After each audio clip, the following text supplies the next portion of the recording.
Today is Thursday, February 13th. We're talking about how President Trump says he's moving toward the end of Russia's war in Ukraine, and which one of his controversial nominees just got sworn in. Also, how do you like the sound of red, white, and Blueland? A bill in Congress could make that a real place. Plus, new data shows high prices are getting even higher. The Kennedy Center is getting an overhaul, and this year's Super Bowl halftime show broke one long-standing record. Those stories and even more news to know next.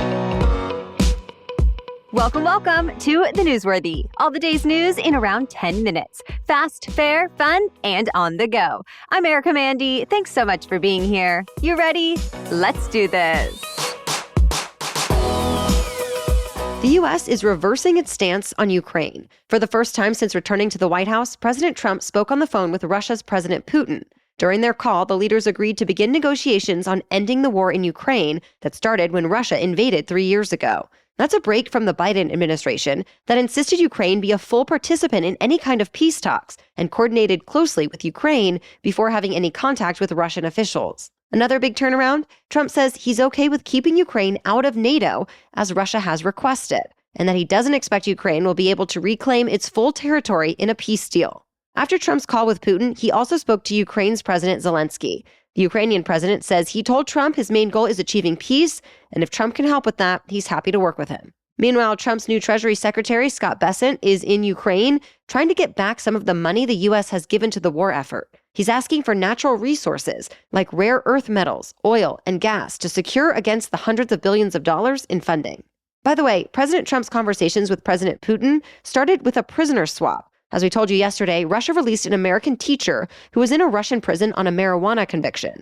And now the U.S. says it's getting ready to release a convicted Russian money launderer. Belarus also freed 3 political prisoners this week, including one American at the Trump administration's request. More could be released soon, since Secretary of State Marco Rubio says the U.S. will continue to fight for freedom. One of President Trump's most controversial nominees is now officially part of his cabinet. The U.S. Senate confirmed former Congresswoman Tulsi Gabbard to lead America's intelligence community.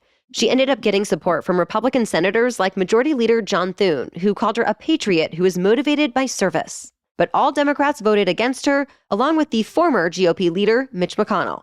He mentioned a few of his concerns in a statement after the vote, like how she wouldn't call Edward Snowden a traitor for stealing 1.5 million classified documents. Gabbard has also gotten criticism about not having experience in intelligence, but now she's leading the nation's 18 intelligence agencies. Gabbard was sworn in yesterday, and today she's headed to the Munich Security Conference where she has 30 meetings scheduled with her new counterparts. Elon Musk isn't the only one trying to slash federal spending. House Republicans just released a budget blueprint that proposes $2 trillion in spending cuts. But it also calls for at least $4.5 trillion in tax cuts and $300 billion in new spending, likely for immigration enforcement and the military. Oh, and it would increase the federal debt limit by $4 trillion.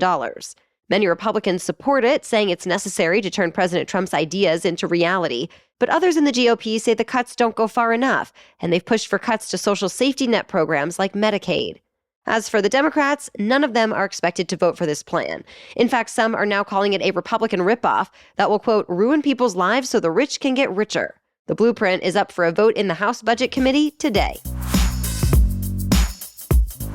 Lawmakers have come up with some patriotic new proposals to back up President Trump's idea of buying Greenland. For example, a Republican congressman from Georgia introduced a bill to authorize Trump start negotiations with Denmark, Greenland's current owner. And if those talks are successful, the bill would rename the territory Red, White, and Blueland. That proposal came after a dozen other Republicans introduced the Make Greenland Great Again Act, which also authorizes talks with Denmark. President Trump says buying Greenland is necessary for America's economic security. And while he hasn't gone into the specifics, it could be because the territory is home to rare earth minerals that the U.S. now largely relies on China to get. But for now, Denmark says Greenland is not for sale.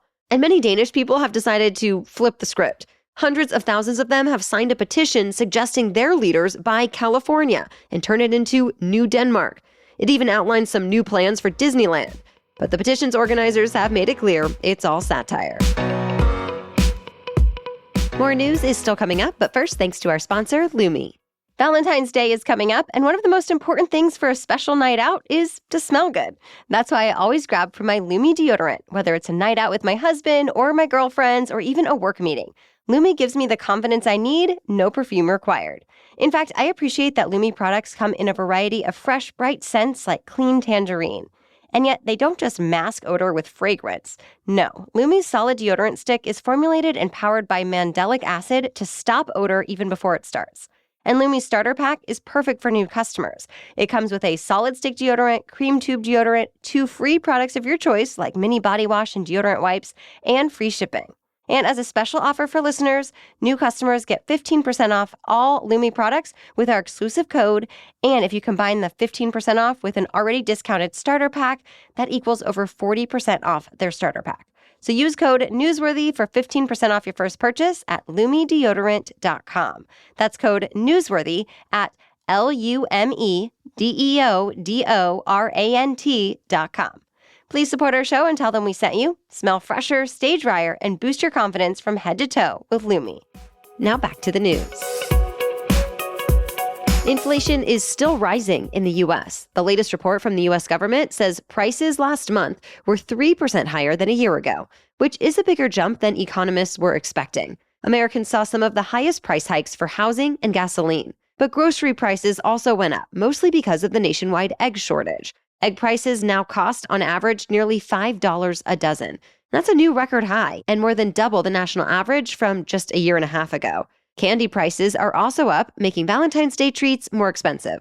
Chocolate prices are 10 to 20% pricier than last year as well because of bad weather that's hurt cocoa harvests. With all this inflation in mind, Federal Reserve officials told American lawmakers, business executives, and the rest of the public they may be waiting longer than they first thought before cutting interest rates. President Trump apparently thinks this is a bad idea, though. On Truth Social, he wrote that interest rates should be lowered at the same time his next tariffs go into effect. Still, it's not up to him. And when Fed Chair Jerome Powell spoke to lawmakers yesterday, he promised to continue making decisions based on the economy and not politics. America's second largest oil company is going through a massive downsize. Chevron says it may lay off as many as 9,000 of its employees worldwide by the end of next year. That's 20% of its workforce. Other oil companies like BP and Shell have announced layoffs as well, just not quite to that scale. Part of the reason for the cuts is lower oil prices, but also the companies have become more efficient and don't need as many people to extract oil and gas as they once did. That's part of the reason why U.S. oil and gas production already hit record highs, even before President Trump's call to, quote, drill baby drill. The White House is having it out with one of the most influential news outlets in the world. Journalists from the Associated Press were told they no longer have regular access to the Oval Office because of an editorial decision their organization made. That decision? The outlet did not swap out the term Gulf of Mexico with Gulf of America, saying the U.S. is not the only country that borders the Gulf and doesn't have universal naming rights. And now Trump's team has blocked AP reporters from a few events, saying it's a privilege to ask the president questions, not a right. The AP's executive editor disagrees. She says the White House is violating the First Amendment that says the government cannot retaliate against the press for what it says. And press freedom groups backed her up on that. For now, the AP is just asking the White House to change course, but this fight could end up being fought in court. In the meantime, the AP is still going to be referring to it as the Gulf of Mexico, as will many newsrooms around the world that look to the AP style book for guidance. President Trump is taking over the Kennedy Center. The overhaul started last week when he fired 18 board members, saying they did not share his vision for a golden age in arts and culture. He went on to say certain events the center hosted last year, like drag brunches and a drag salute to divas, will stop. Then the Kennedy Center's longtime president was fired, and a new board came on, made up entirely of Trump's picks. Trump also appointed himself chairman, and that amounts to some of the most sweeping changes in the 54-year history of the performing arts complex. Some artists thought the Kennedy Center was a surprising target for the president, since he said he's never been and that he never wanted to go. Still, the president called some of the shows terrible, a disgrace, and too woke. By the way, Disney is also making changes in the face of criticism it's gotten too woke. For example, it's adjusting the content warnings that show ahead of old movies like Peter Pan and Dumbo. Those movies have been available on Disney+, but for the last few years, they included a disclaimer telling viewers the movies include stereotypes that are wrong and harmful. The new version omits any mention of harm and instead says the program is presented as originally created. Love it or hate it, this year's Super Bowl halftime show was the most watched show in the history of the big game. The NFL says 133 million people watched Kendrick Lamar's performance. And that surpasses the viewership record set 32 years ago by Michael Jackson. It also surpasses the number of people who watched the game itself. Super Bowl halftime performers don't get paid, but they can profit from the massive viewership. After Super Bowl Sunday, streams of Kendrick Lamar's catalog were up 154%. In case you missed it, his show wasn't over the top in terms of stage production, but Lamar himself says he's all about storytelling, and the performance had that and some powerful imagery to go along with it. It also included his famous diss track written about fellow rapper Drake. Drake has not directly addressed the performance.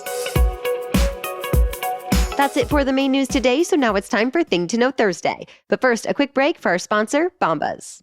For those of you living in a place where it's literally freezing outside, you'll especially appreciate a good, cozy, warm pair of socks from Bombas. But even for those in less extreme weather right now, like me, Bombas is still my absolutely go-to for socks.